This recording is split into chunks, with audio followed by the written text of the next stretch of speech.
dans le vif du sujet, peut-être préciser que la conférence est enregistrée. Elle est enregistrée pour des besoins propres, la présentation de l'étude notamment, et en cas de réutilisation, la partie sur les questions-réponses ne sera pas réutilisée. C'est important de le préciser. Euh, donc je remercie également les représentants de la région à qui je vais passer la parole juste après ce court propos introductif pour rappeler dans quel contexte s'inscrit cette étude.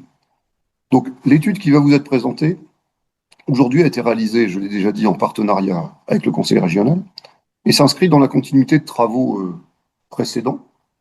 Donc en juin 2024, l'INSEE et la région ont publié ensemble une étude sur les projections de population active. Euh, pour faire très court, mais c'est un sujet important sur lequel ça vaut le coup de prendre une minute pour rappeler l'élément essentiel. Pour faire très court, la population vieillit sur tous les territoires et la Normandie est une des régions qui risque d'être principalement concernée par la baisse de la population en âge de travailler dans les années à venir. Le titre de cette publication était 200 000 actifs en moins à l'horizon 2050, chiffre qui pouvait varier selon les hypothèses de taux d'activité entre 160 000 et 250 000, mais dans tous les cas, ces hypothèses sur les taux d'activité ne changeaient pas le constat d'une baisse à venir tendancielle de la population en âge de travailler et de la population active. Dans le même temps, le contexte dans lequel s'inscrit cette étude, c'est celui d'un taux de chômage faible, ce qui est une bonne nouvelle. Le taux de chômage normand s'établit autour de 7%, et c'est un peu inférieur à la moyenne nationale d'ailleurs. Et c'est une bonne nouvelle sur le long terme.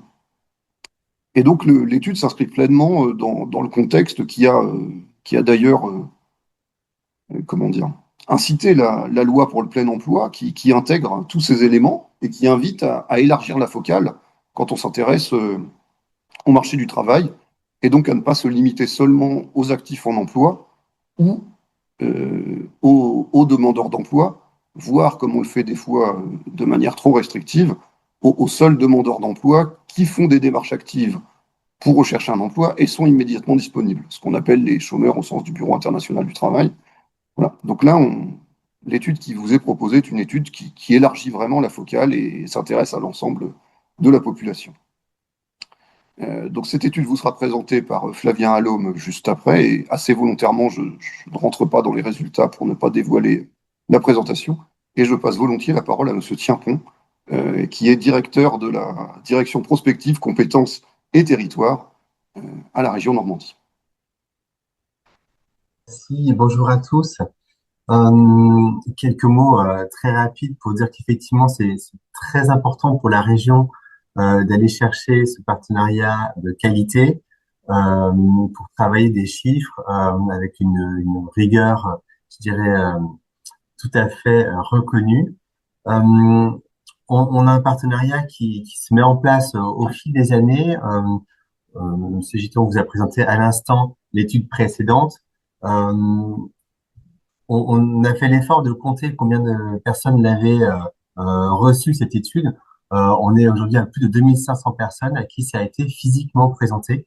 Tout ça pour vous dire l'intérêt que ça représente et comment le territoire normand se donne les moyens de se projeter dans un avenir là, de 2050, mais de se projeter, de s'imaginer pour demain. Et du coup, on a une étude là qui vient faire un focus un petit peu différent, des chiffres qui sont complémentaires par rapport à ce qu'on peut trouver. La loi plein emploi a été citée tout à l'heure, donc évidemment, on travaille avec France Travail, mais on a besoin d'avoir des chiffres qui soient vraiment travaillés, tirer la substantifique moelle de toutes les données. Et c'est ce travail-là qu'on a fait, du coup, dans l'étude qui va vous être présentée dans un instant. L'objectif quand même qu'on a nous à la région, c'est d'identifier tous les leviers de développement économique et donc d'emploi, de voir quelles sont les, les, les populations qui sont concernées, quelles sont les marges de manœuvre, les viviers, comment on peut mobiliser toutes nos politiques publiques, la formation par exemple, pour travailler de concert dans euh, dans une logique globale qui est l'attractivité et le développement du territoire. On va passer du coup le micro à Flavien à l'homme pour rentrer plus dans le détail, puis on pourra revenir sur ces sujets et ces enjeux peut-être à la fin. Merci et bonjour à tous et donc bienvenue à la présentation de cette étude qui s'intitule En Normandie, une personne de 15 à 64 ans sur 6 n'est ni en emploi, ni élève, ni étudiant, ni retraité. Donc, c'est une étude que vous pourrez retrouver sur notre site internet dans 22 minutes à 17 heures. Elle y sera. Et alors pourquoi ce champ, pourquoi ce titre? Eh bien, déjà pour préciser de quoi on parle. On parle des personnes de 15 à 64 ans.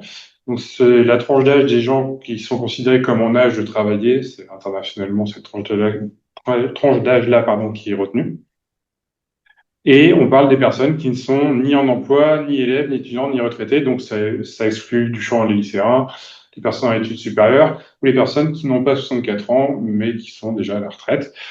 Euh, Pourquoi ces personnes-là? Eh bien, parce que spontanément, on va se dire, bah, si on exclut les personnes en emploi, les étudiants, les élèves, les retraités, il nous reste les personnes au chômage, mais on souhaite avoir une focale bien plus large, comme M. Giton l'a précisé précédemment, une focale bien plus large, et donc ça inclut toutes les personnes finalement qui sont sans emploi, mais qui pourraient en théorie en occuper un. Donc finalement, c'est une sorte de réservoir théorique de main-d'œuvre.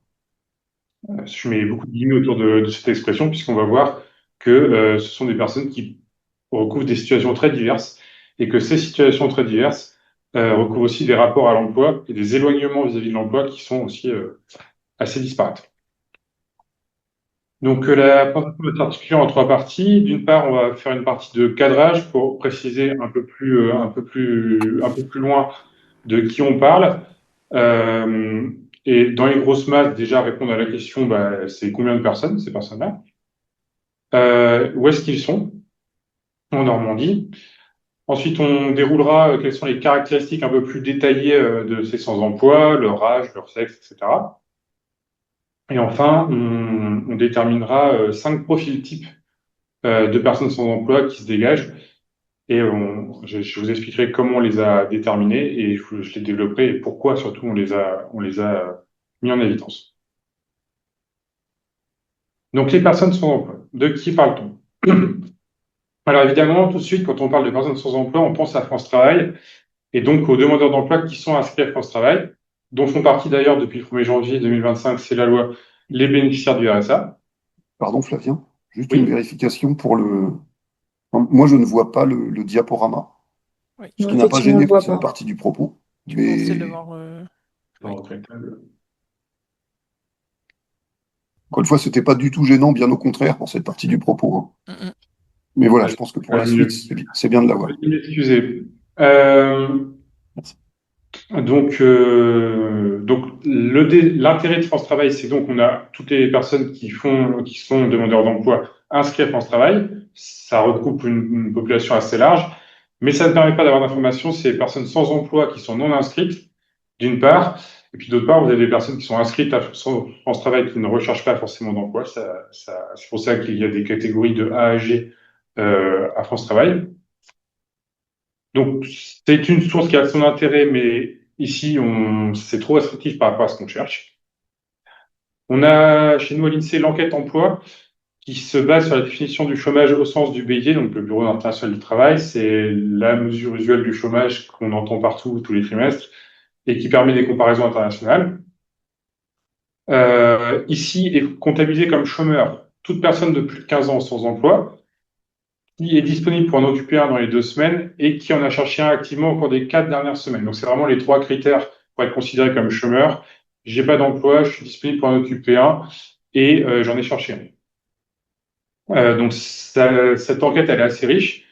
Elle permet de caractériser les personnes au chômage et dans ce qu'on appelle le halo du chômage. Le halo du chômage, c'est les personnes qui sont pas dans le chômage, pas considérées comme chômeurs au sens des trois critères que je viens d'évoquer. Mais si vous en relâchez un des trois, eh bien, vous êtes dans le halo du chômage. Donc, cette enquête emploi permet d'aller aussi chercher ces personnes-là. Mais l'écueil, c'est qu'elle ne permet pas d'avoir des données à un niveau territorial fin. On ne peut pas descendre au niveau départemental, zone d'emploi.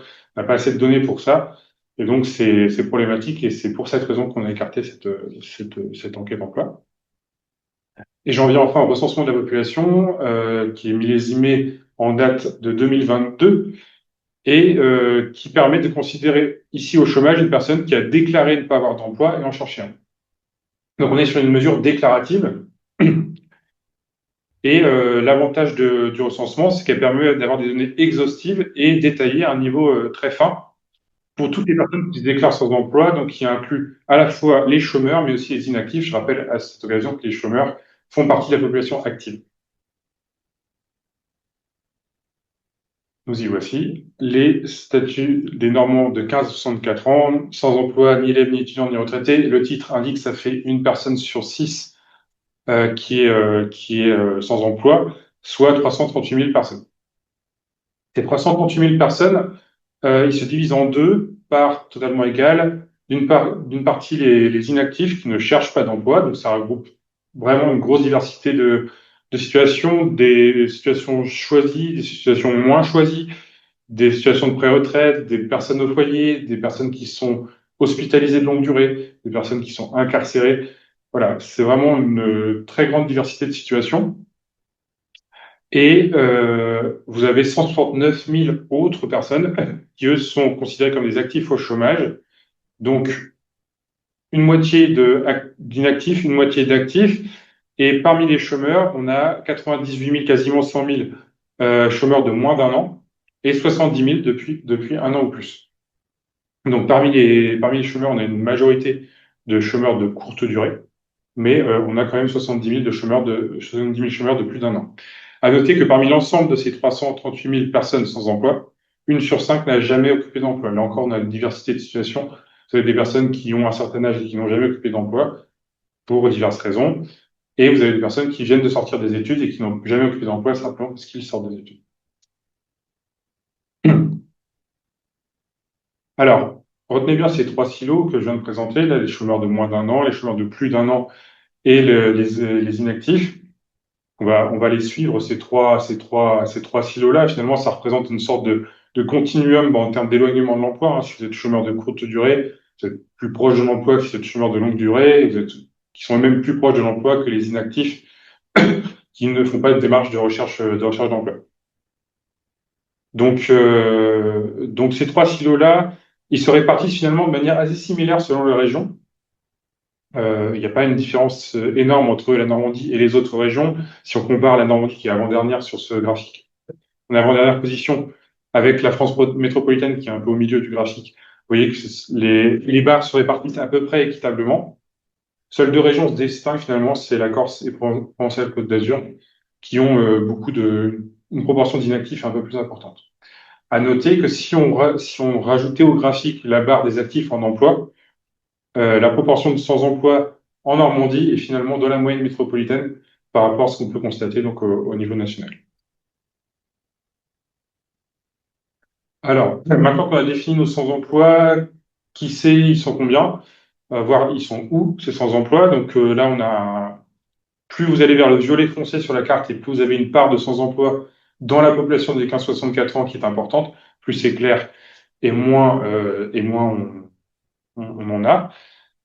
Et on voit toujours finalement ce dégradé assez classique qu'on constate quand on analyse uniquement le chômage au sens officiel du terme, le dégradé classique ouest-est, avec un département de la Manche qui est largement moins touché que les départements Eure-Seine-Maritime, où on constate localement dans certaines zones, notamment du côté du Havre, des taux de personnes sans emploi qui dépassent les 20%.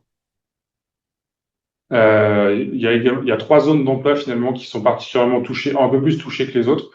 La Vallée de la Vraie-Vimeux, Le Havre et l'Aigle, donc des territoires qui sont soit industriels, soit agricoles, et qui donc ont une part de personnes sans emploi plus importante qu'ailleurs. Mais voilà, le fait majeur de cette carte et qui se voit visuellement au premier coup d'œil, c'est vraiment le distinguo ouest-est qu'on peut voir. Comme je le disais, finalement, c'est un distinguo qu'on retrouve essentiellement sur la mesure du chômage. Si on rajoute les inactifs en plus dans l'analyse, on retrouve ce distinguo ouest-est.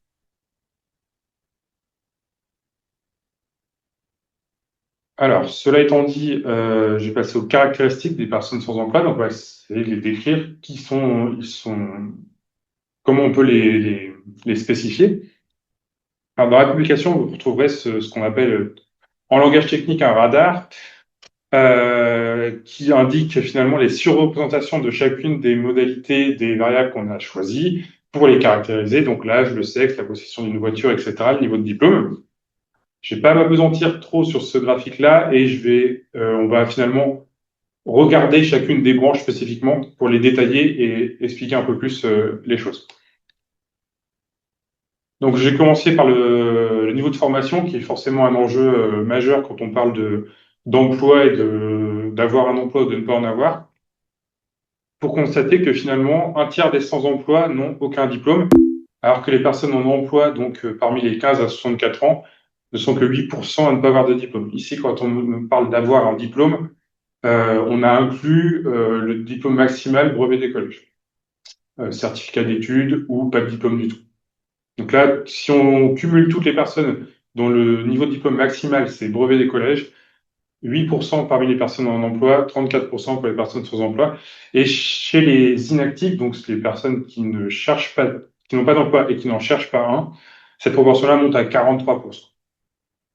On est clairement sur quelque chose d'assez majeur pour distinguer les sans-emploi des personnes en emploi. Un autre élément revient assez souvent et qui est assez central quand il s'agit de chercher un emploi et d'en occuper un, c'est la capacité à se déplacer. Les personnes en emploi sont 5% à vivre dans un foyer qui n'a pas de voiture, alors que les personnes sans emploi sont 23%, donc près d'un quart. Donc là encore, on est sur quelque chose d'assez majeur, même si on le verra un peu plus tard, il y a aussi à prendre en considération le fait que les personnes sans emploi sont un peu plus représentées en ville qu'en campagne, ville où on a des transports en commun qui peuvent aussi parfois prendre le relais d'une possession de voiture.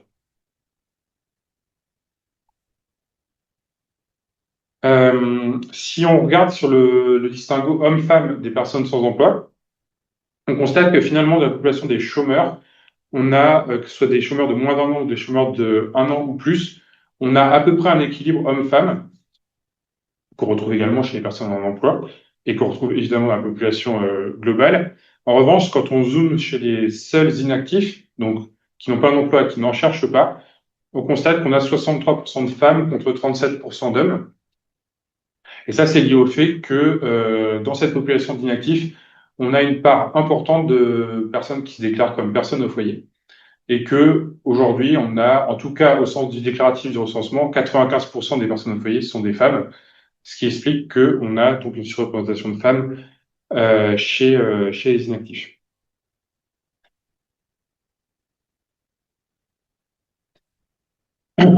Si on regarde par âge à présent, on voit que chez les chômeurs de moins d'un an, on a une surreprésentation de la tranche 15-24 ans. Donc, ça, probablement, on est sur des gens qui sortent d'études, ou en tout cas qui sortent du système scolaire et qui cherchent un emploi, n'en trouvent pas tout de suite. Donc, on a de fait une surreprésentation des populations jeunes, par là. Et de manière générale, quand vous regardez les taux de chômage par tranche d'âge, le chômage est quelque chose qui touche beaucoup plus les jeunes que les personnes plus âgées. À l'inverse, quand on regarde la population inactive, donc qui n'a pas d'emploi et qui a tendance n'en cherche pas forcément, on a 62% des gens de cette population qui ont plus de 40 ans. Donc là, on a clairement un distinguo d'âge et en fait, on a dans ce continuum que j'exposais tout à l'heure, où finalement notre 3 silos représente un certain niveau d'éloignement de l'emploi, on a aussi un continuum sur l'âge qui se dessine par rapport à ces trois groupes. À titre de comparaison, donc 30% des chômeurs de moins d'un an ont 15-24 ans, c'est 3 fois plus que les personnes en emploi. Et à l'inverse, donc on a 30% des inactifs qui ont plus de 55 ans contre 17% des personnes en emploi.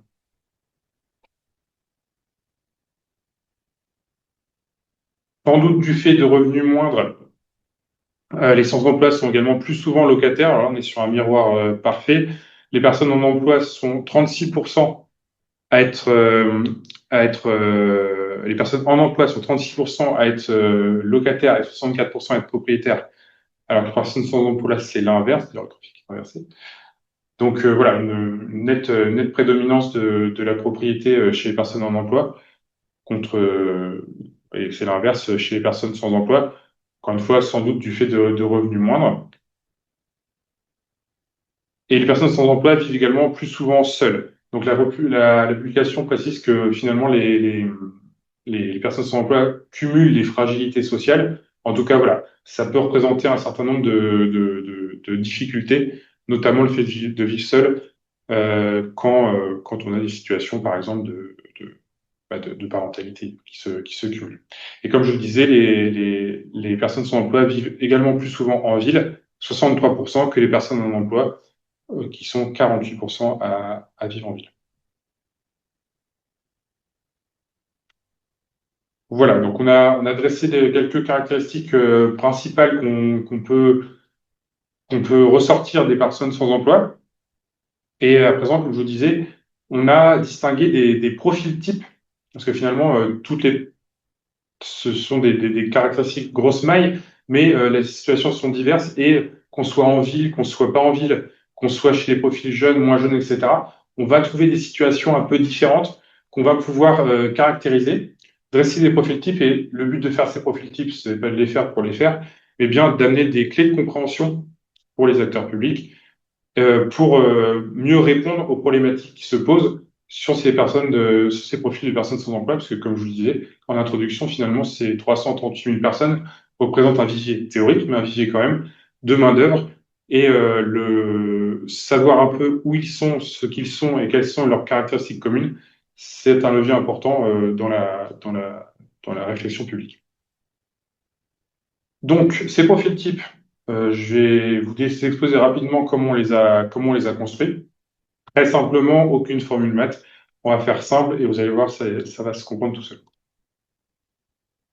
Donc, imaginons, j'ai deux variables. Donc, en fait, ce qu'on a fait, c'est qu'on a cherché à toutes les caractéristiques que je viens d'exposer, on a cherché à les regrouper, à dire, voilà, j'ai des hommes, des femmes, des jeunes, des moins jeunes, des locataires, des possesseurs de voitures, etc. On va essayer de faire les regrouper en groupes homogènes. Donc, imaginons qu'on n'a que deux variables parmi toutes ces variables-là. Et puis, c'est pour vous présenter le concept. Imaginons qu'on n'a que deux variables et qu'on met nos sans-emploi. Nos sans-emploi, c'est les petits points qui sont sur les abscisses ordonnées qu'on voit ici sur la diapositive. Si je vous donne un crayon, vous allez faire deux patates, une à gauche, une à droite, et vous allez retrouver vos nuages de points à gauche, à droite, parce que vous avez l'impression que les points à gauche et les points à droite se regroupent bien. Évidemment, quand on a deux variables et une douzaine de points, ça se fait bien. Quand on a des milliers d'individus et 8, 9, 10 variables, c'est moins simple. Donc, du coup, ça nécessite de mettre en place un algorithme, et l'algorithme le voici. Donc, en fait, on décide de faire deux groupes. Là, on choisit de faire deux groupes. Nous, on a fait 5, mais là, on choisit de faire deux groupes. On met aléatoirement les deux centres de points. Donc là, c'est l'étoile bleue et l'étoile verte. Et on dit, bah, on va mettre chaque point à l'étoile la plus proche. Là, c'est ce que j'ai fait.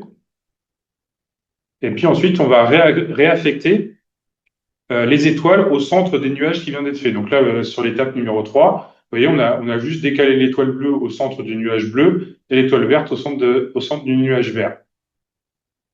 Et ainsi de suite, on recommence, on réaffecte les étoiles, on réaffecte les points à l'étoile la plus proche, puis on remet l'étoile au centre du nuage, etc., etc. On itère, et à la fin, on obtient bien nos deux patates, comme on avait dit initialement. Donc, c'est comme ça qu'on a fait, et c'est comme ça qu'on a tiré nos 5 groupes que je vais vous présenter tout de suite. Donc, un premier groupe qui représente 24% des 338 000 personnes sans emploi, qui est constitué d'un groupe d'adultes qui sont au sein d'un foyer en couple avec un ou plusieurs enfants, souvent locataires et en milieu urbain. Je précise bien ici, par exemple. Donc, dans ce groupe, on va appeler le groupe 1, on a 78% d'adultes d'un couple avec enfants, alors que dans l'ensemble de la population des sans-emploi, ils sont 35%. Si je lis le graphique, on a 57% dans ce groupe de locataires HLM contre 36% dans l'ensemble de la population, etc. C'est comme ça qu'il faut le lire. on compare par rapport à l'ensemble de la population et on voit que dans ce groupe, on a une surreprésentation d'adultes d'un couple avec enfants, locataires HLM, également une surreprésentation de femmes, les 2 tiers, et une surreprésentation de personnes d'origine immigrée, à peu près un tiers de ce groupe, contre 13% de la population totale des 338 000 personnes sans emploi. Dans un deuxième groupe, on a des adultes d'un couple plutôt un peu plus aisés qui vivent plutôt en milieu rural. Donc là, on a 95% des personnes de ce groupe correspondent au profil d'adultes d'un couple avec enfants, qui vivent plutôt soit en ruralité, soit dans des petites villes, donc éloignées des grands centres urbains, Caen, Rouen, Le Havre, etc. Plutôt propriétaires, possesseurs d'une voiture, donc ça va avec la vie en ruralité. On a 30% qui sont des anciens cadres, professions intermédiaires, artisans, commerçants, chefs d'entreprise, donc les catégories socio-professionnelles dites supérieures. Plutôt des femmes pour les 3 quarts et de plus de 40 ans pour 80% d'entre eux. Donc là, on est sur un profil, vous voyez, familial, familial de milieu rural. Pour 12% de nos 338 000 personnes sans emploi, je répète volontairement le chiffre comme ça tout le monde l'a bien en tête, on est sur des gens qui sont des adultes d'une famille monoparentale pour les 3 quarts d'entre eux, au cœur des centres urbains, sans voiture pour 40% d'entre eux. Donc voilà, on est sur des personnes avec des mobilités plutôt réduites, qui vivent seuls, célibataires ou divorcés pour 86% d'entre eux. Plutôt des anciens employés et à 91% un groupe féminin. Un quatrième groupe, on est plutôt sur les jeunes chez leurs parents, en sortie des jeunes chez leurs parents, donc 97%, hein, quasiment la totalité de ce groupe, des jeunes chez leurs parents, en recherche d'un premier emploi, ils sortent des études, et donc pour 40% d'entre eux n'ont jamais occupé d'emploi, et plutôt masculin. Donc là, on est plutôt chez des gens qui démarrent finalement dans la vie active et qui justement n'ont pas totalement encore démarré leur vie active. Et enfin, le cinquième groupe, donc on est sur plus des personnes seules, euh, de plus de 40 ans pour 63% d'entre eux, plutôt locataires. La majorité des personnes de ce groupe n'ont pas de voiture. Ils vivent au cœur des centres urbains, donc pour les 2 tiers d'entre eux, et plutôt des hommes pour 69% d'entre eux. Et donc, comme je disais, la majorité n'ont pas de voiture. Donc, vous voyez, on a diverses situations en fonction de personnes qui sont soit adultes en couple, soit qui vivent seuls, soit qui sont plus en ruralité ou plus chez leurs parents. Et c'est ce que je disais par rapport aux diverses réalités qui y a derrière ce chiffre et ce titre de une personne sur 6 qui est sans emploi en Normandie entre 15 et 64 ans. Voilà, je vous remercie et nous sommes à votre disposition pour les questions. La publication est à présent en ligne.